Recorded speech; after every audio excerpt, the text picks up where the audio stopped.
Welcome to the shop. I'm Jesse, and in this video we're going to build the Naga Joint. Now this is the Naga table, and there's no glue in this table. I built it about 6 years ago, and it's all just interlocking, tight-fitting joinery.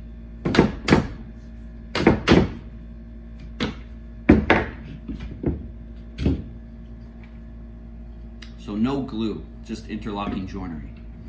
And we're gonna go over this joint in this video, and at the end of the video I'm gonna go over the history of this joint and why it's such a strong joint to use. But for now, let's get building.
So that's the construction of the Naga joint.